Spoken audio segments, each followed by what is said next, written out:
myself I'll only do 2 miles. Turning around.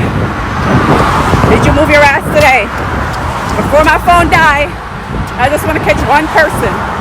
One person's going to get their ass up and move. Plenty of time in the day to get your ass up and move, y'all. Move that ass.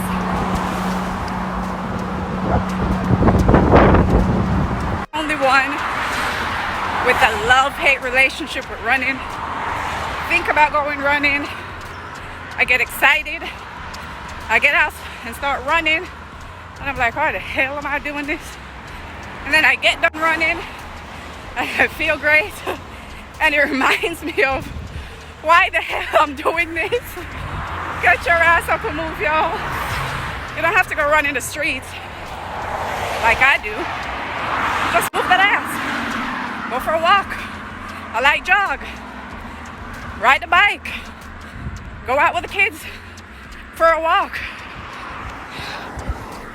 I can get one person to get their ass up and move with me. Just one. Just to move that ass. However you choose to.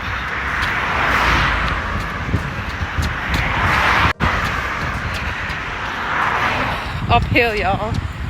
That's like the hardest thing for me to do. Whether I'm running 2 miles, 3 miles, 10 miles, in my head I'm almost done in the hill. But I'm gonna finish my 2 miles, y'all. And hopefully I got one person to get their ass up and move with me. Get your ass up and move, y'all. Just like that, you guys. 2 miles are done. Had a long day at work. Tired, had to go home, do my podcast. Posted that. Saw there was a little bit of daylight outside. And I decided I had to go get my ass up and move just a little bit. Usually the least amount of miles I'm running is usually 3. But I just have to move my ass. I didn't really do any formal exercise yesterday. And hopefully I've inspired one person to get their ass up and move, you guys. So until next time, y'all, get that ass up and move.